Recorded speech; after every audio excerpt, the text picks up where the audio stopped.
শ্ৰদ্ধাৰ এই অনুষ্ঠানৰ অনুষ্ঠিত সভাৰ পৰিচালনা কৰা সভাপতি ডাঙৰীয়া আৰু বিশিষ্ট ব্যক্তিসকল আৰু অতিকৈ শ্ৰদ্ধাৰ এই অঞ্চলৰ বিশেষকৈ মহিলা গোটৰ সদস্যসকল আন্তৰিক অভিনন্দন জ্ঞাপন কৰিছোঁ জনগোষ্ঠীয় সাংস্কৃতিক ঐক্য মঞ্চৰ তৰফৰ পৰা যিহেতু আপোনালোকে এই জনগোষ্ঠীয় ঐক্য মঞ্চটো কি সেই কথাটো বিতংকৈ নাজানে নিশ্চয় মই যিটো আমি যেনেকে ভাবিছোঁ সেই কথাটো অকণমান আপোনালোকক কম চমুকৈ আপোনালোকে জানে জনগোষ্ঠী জাতি জনজাতি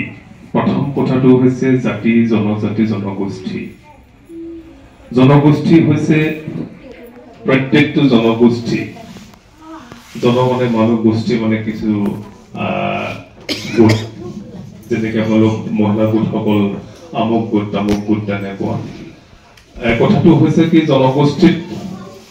বিহাৰী জনগোষ্ঠীও পৰে আহোম জনগোষ্ঠী পৰে ব্ৰাহ্মণ জনগোষ্ঠী পৰে ঠিক তেনেকৈ সৰু ডাঙৰ জনগোষ্ঠী আছে আমাৰ অসমত আৰু সকলোৱে মিলি আমি অসমীয়া জাতি জনজাতি হৈছে পূৰ্বৰ পৰা যেতিয়া পৃথিৱী জন্ম হৈছে তথা অসমতেই তেতিয়া যুগৰ পৰা আদিম যুগৰ পৰা থকা সকলো জনজাতি এইসকলক বুজায় আৰু জাতি জাতি মানে গোটেই জনগোষ্ঠীসকল মিলি আমি জাতি মানে অসমীয়া জাতি কোন তেতিয়া অসমীয়া জাতি বুলি ক'লে এতিয়া চৰকাৰে হওক বিভিন্ন সংগঠনেই হওক এইটো সংজ্ঞা বিচাৰি ফুৰিছোঁ আমি প্ৰত্যেকে বিভিন্ন ধৰণে সংজ্ঞাবোৰ অনুধাৱন কৰে ভাবে কয় আমাৰ সংজ্ঞাটো হৈছে জনগোষ্ঠীয় সাংস্কৃতিক ঐক্য মঞ্চৰ সংজ্ঞাটো হৈছে ইয়াত পুৰণি অসমীয়া আৰু ন অসমীয়া যি ভূপেন হাজৰিকাই কৈছিল এই কথাটো হৈছে পুৰণি অসমীয়া হৈছে জনজাতিসকল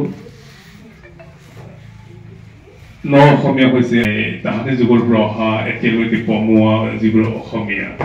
বিহাৰী অসমীয়া মাৰোৱাৰী অসমীয়া তেওঁলোককতো আমি অসমীয়া নহয় বুলি খেদি দিব নোৱাৰো এইহে আমি ভাবো যিসকলে মাটি পানী ভাল পায় অসমৰ বায়ু বতাহ লৈ অসমৰ বাবে চিন্তা কৰা অসমীয়া জাতিৰ বাবে চিন্তা কৰা অসমখনক মৰি যাব পৰা তেনেকুৱা জনগোষ্ঠীসকলক লগ লাগি আমি অসমীয়া জাতি এই কথাটোকে চিন্তা চৰ্চা কৰি তাহানি যুগৰ পৰা চাওলং চুকাফাই ৰংঘৰ বাকৰিৰ পৰা আৰম্ভ কৰিছিল য'ত অসমীয়া জাতিটোৰ গঠন প্ৰক্ৰিয়া শংকৰ গুৰুজনাই যিটো আধ্যাত্মিক দিশেৰে সাংস্কৃতিক বাৰ্তাৰে তেওঁ অসমীয়া জাতিৰ গঢ়াৰ চিন্তা চৰ্চা কৰিছিল বিষ্ণুৰাভাই তেনেকৈ যাযাবৰীৰ দৰে ঘূৰি গাঁৱে গাঁৱে থাকি তাহানি যুগত বৰ অসমৰ কথা চিন্তা কৰিছিল অসমীয়া জাতিৰ কথা চিন্তা কৰিছিল বৰ্তমান এই সাম্প্ৰতিক যুগত বৰ্তমান যুগত এই কম্পিউটাৰ যুগত আমি কি কৰিলে অসমীয়া জাতিটোৱে এক হৈ যাই থাকিব পাৰিম এইহে আমি চিন্তা চৰ্চা কৰিলো তাহানিৰ ইতিহাস পঢ়িয়াই চাইছো বিভিন্ন মহান পুৰুষৰ বাণীবোৰ চাইছো সংস্কৃতিৰ যোগেদিহে জাতি গঢ়িব পাৰি মানৱতা গঢ়িব পাৰি এইহে আমি সংস্কৃতিৰ মাধ্যমেদি আমি এটা মঞ্চ সৃষ্টি কৰাৰ চিন্তা চৰ্চা কৰিলো যিটো মঞ্চত সকলোৱে থিয় হৈ আমি অসমীয়া জাতি বুলি ক'ব পাৰো আৰু যিটো মঞ্চত সকলোৰ প্ৰতিভাবোৰ বিকাশ কৰিব পাৰো এই কথাটোকে চিন্তা চৰ্চা কৰি জনগোষ্ঠীয় সাংস্কৃতিক ঐক্য মঞ্চ 2018 চনত গোলাঘাটতে আৰম্ভ কৰি বৰ্তমান আপোনালোকৰ মাজলৈ আহিছো ইয়াতে আমি প্ৰাধান্য দিম কৰ্ম সংস্কৃতিৰ কথা আজি যদি অসমীয়া বুলি কৈ অসমীয়া আহোম চুতীয়া মিচিং বুলি কৈ যদি ৰোৱনীয়ে ৰোৱা ৰুবলৈ নাযায় ধান দাবলৈ নাযায় হালৈ যদি হাল নাপায় তেতিয়া অসমীয়া জাতি মাটি জীয়াই থাকিব নেকি যি আপোনালোকে বৰ্তমান গোটৰ যোগেদি কৰি আছে টেঙানীত আমি কৃষক মুক্তি সংগ্ৰাম সমিতিৰ কাম কাজ কৰিছিলোঁ য'ত মই মাত্ৰ 1.5 মাহ দিন আছো 1.5 মাহ দিনত মই আঁতৰি গৈছিলোঁ যিহেতু মই মিচিং চিনেমা কেইবাখনো কৰিছিলোঁ চিনেমাৰ বাবে মই আঁতৰি গৈছিলোঁ সংস্কৃতি যিহেতু মই নাজানিলেও ভাল পাওঁ সেয়েহে ঠিক তেনেকৈ আমি তাহানি যুগৰ পৰা টেঙানীত বিভিন্ন গোট গঠন কৰি মই সংস্কৃতিৰ মাধ্যমেদি গৈ যি তাহানি যুগত বহুত চৰকাৰে নকৰাৰ আগতে বিভিন্ন এনজিঅ আত্মসহায়ক গোট গঠন কৰি বেংকিঙৰ লগত টাইপ কৰি কাম কাজ কৰোৱাই আছে বিভিন্ন এনজিঅ সকলে ঠিক তেনেকে আমিও বিভিন্ন গোট গঠন কৰি দিছিলোঁ টেঙানীত আৰু এই পৰ্যায়ে বৰ্তমান সংস্কাৰ কৰি কৰি কৰি কৰি বৰ্তমান আপোনালোকৰ লাখপতিয়ে হওক কোটিপতিয়ে হওক বাইদেউ প্লানিং কৰি আছে সংস্কাৰ মানে সংস্কৃতি এই কথাটো জানিব এই আপোনালোকৰ গোটবিলাককো সংস্কাৰ কৰিছে আৰু সেই সংস্কৃতিৰ মাধ্যমেদি আমি জাতিটো আগুৱাই নিব লাগিব অসমখনৰ অসমীয়া জাতিটো অসমীয়া জাতি বুলি ক'লে জানে আপোনালোকে বিহাৰীত ক'লেও আপোনালোকে অসমীয়া কিন্তু অসমীয়াত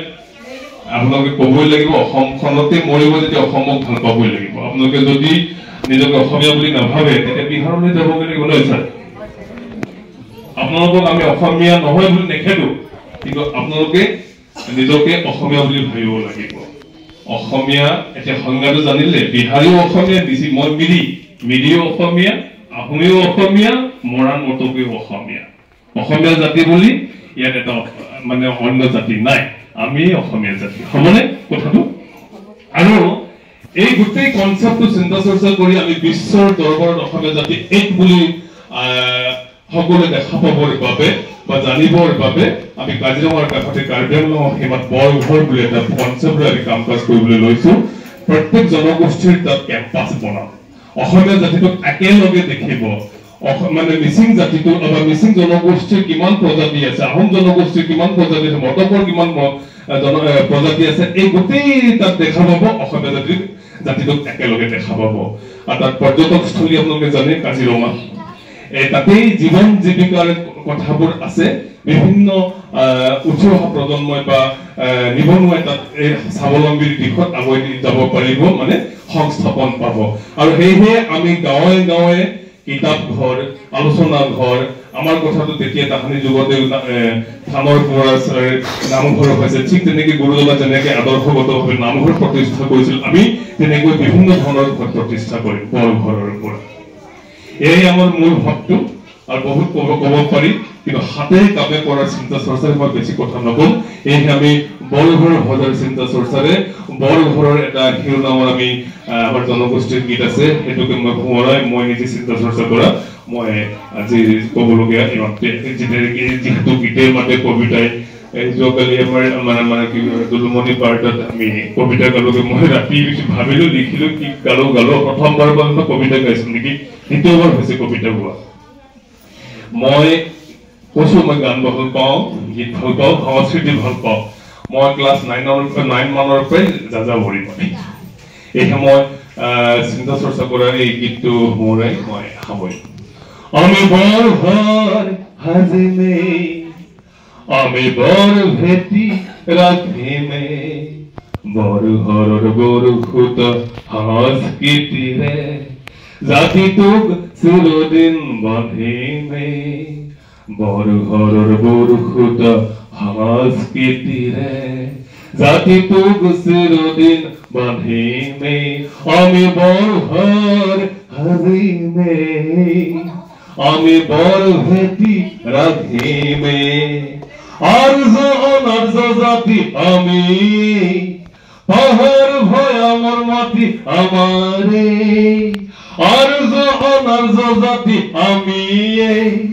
পাহাড় ভয়ামর মাটি আমারে আমি অসমীয়া হজুগুমিয়া আমি অসমীয়া হজুগুমিয়া বেভেদর রসিডাল সিঙিমে একতা দোলেরে বাঁধিমে আমি বরঘর হাজিমে আমি বর ভেটি রাখিমে নজুতিরে আমি আগুয়া ইতিহাসৰ পাঠ পঢ়ি পঢ়ি নজুতিৰে আমি আগুয়া ইতিহাসৰ পাঠ পঢ়ি পঢ়ি উত্তৰ পুৰুষৰ বাবে আমি গঢ়িম কৰ্মই আমাৰ ধৰ্ম যদি আমি অসমীয়া নহয় দুদিনীয়া অসমেৰ মান আমি ৰাখিমে অসমীয়া হৈ আমি থাকিমে আমি বৰভাৰ হাজিমে আমি বৰ ভেটি ৰাখিমে বৰঘৰৰ বৰখুত সংস্কৃতিৰে জাতিটোক চিৰদিন বান্ধিমে বৰঘৰৰ বৰখুত সংস্কৃতিৰে জাতিটোক চিৰদিন বান্ধিমে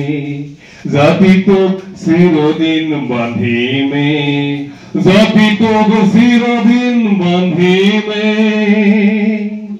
ধন্যবাদ।